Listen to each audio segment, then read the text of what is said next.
Sunitha Williams and Barry Butch Wilmore 2024 జూన్లో Boeing star liner అంతరిక్ష నౌకలో ఐఎస్ఎస్కి వెళ్లారు.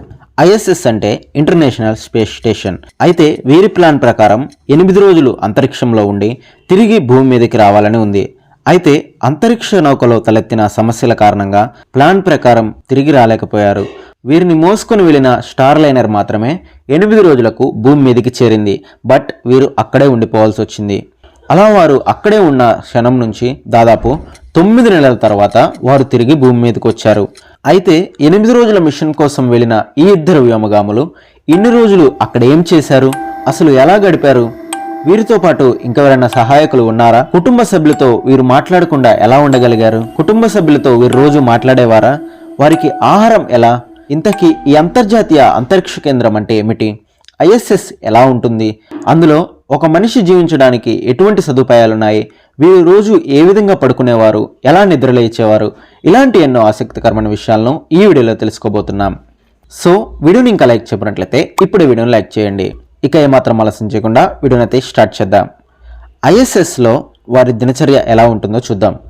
అంతరిక్ష కేంద్రం అంటే ఏదో ఒక సన్న ప్లేట్ లాగా ఉంటుంది అని మనం అనుకుంటాం. అయితే ఇది బుకింగ్ హాల్ ప్యాలెస్ పరిమాణంలో ఉంటుంది. వ్యోమగాములు ఉండే ప్రదేశం 6 పడకల గదుల ఇల్లులాగా ఉంటుంది. ఇది భూమి నుంచి దాదాపు 400 నుండి 415 కిలోమీటర్ల ఎత్తులో ఉంటుంది. దీని పొడవు 109 మీటర్లు, అంటే ఒక ఫుట్బాల్ మైదానం పరిమాణంలో ఉంటుంది. దీని బరువు 4 లక్షల కిలోలు, దాదాపు 80 ఆఫ్రికన్ ఏనుగుల బరువు అంతకు సమానం. సునీతా విలియమ్స్ విల్మోర్లు ఐఏఎస్లో మరో 10 మందితో కలిసి ఉన్నారు. ఇందులో 4 అమెరికన్ వ్యోమగాములు, 3 రష్యన్ వ్యోమగాములు, 3 చైనీస్ టైకోనాట్స్ ఉన్నారు. ఈ ఇద్దరు వ్యోమగాములకు పడుకోవడానికి స్థలం కూడా ఉంది.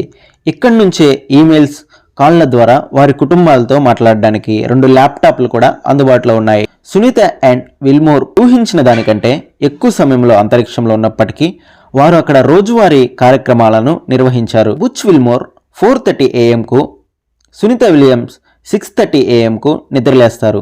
అయితే వీరు దాదాపు 9 నెలలు ఏం చేయకుండా ఉన్నారా అంటే అది రాంగ్ అనే చెప్పాలి. అక్కడ వారు చేయాల్సిన షెడ్యూల్ వారికి ముందే ప్రోగ్రామ్ చేయబడి ఇచ్చారు. ఈ పనులలో ఐఎస్ఎస్ భాగాలను సరిచేయడం, సైన్స్ ప్రయోగాలను చేయడం మొదలైనవి ఉన్నాయి. అంతరిక్షంలో గురుత్వాకర్షణ ఉండదు అని మనందరికీ తెలుసు. ఇలా గురుత్వాకర్షణ లేకపోవడం వలన వారి కండరాలు, ఎముకలు బలహీనపడతాయి. అందువల్ల వ్యోమగాములు ఆరోగ్యంగా ఉండేందుకు వ్యాయామం చేయడం చాలా ముఖ్యం. నాసా రూపొందించిన పరికరాలతో ఐఎస్ఎస్లో ప్రత్యేకమైన జిమ్ కూడా ఉంది. ఇందులో వెయిట్ లిఫ్టింగ్ కోసం అడ్వాన్స్డ్ రెసిస్టివ్ ఎక్సర్సైజ్ డివైస్ అంటే ARED అనే యంత్రం ద్వారా వ్యోమగాములు పరిగెత్తుతున్నప్పుడు గాల్లోకి లేవకుండా పట్టీలతో కూడిన థ్రెడ్మిల్లు ఉన్నాయి.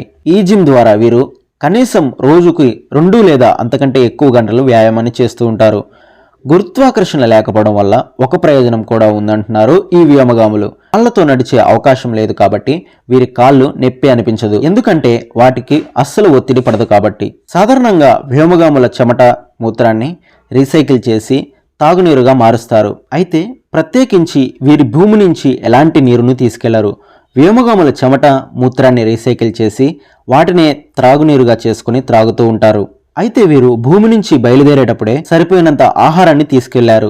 అండ్ కొన్ని నెలల తర్వాత ఆహారం సరిపోతుందో లేదో అని మరలా కొంత ఆహారాన్ని పంపించింది. ఇంకా ఆశ్చర్యం కలిగించే విషయం ఏమిటంటే ఇద్దరు వ్యోమగాములకు కూడా అమెరికా ఎన్నికల్లో ఓటు వేసే అవకాశం కూడా కల్పించారు. అండ్ ఏ వ్యక్తి అయినా అంతరిక్షంలో ఉంటే వారి ఆలోచనలన్నీ భూమి మీద ఏం జరుగుతుంది అనే ఉంటాయి.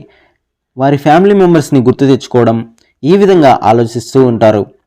ఇక మనం ఐఎస్ఎస్లో వీరు ఎలా నిద్రపోతారో చూద్దాం. వీరు నిద్రపోవడానికి అక్కడే ప్రత్యేకించి ఒక ఛాంబర్ ఉంటుంది.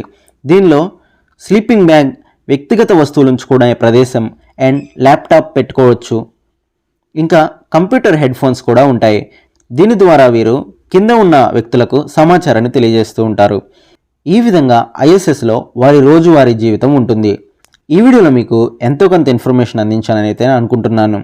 ఈ వీడియో ఎలా అనిపించిందో కింద కామెంట్ సెక్షన్లో తెలియజేయండి. అండ్ వీడియోకి ఇంకా లైక్ చేయనట్లయితే ఇప్పుడు ఈ వీడియోని లైక్ చేయండి. మరికొన్ని వీడియోస్తో మళ్ళీ కలుసుకుందాం. అంతవరకు సెలవు. Thanks for watching.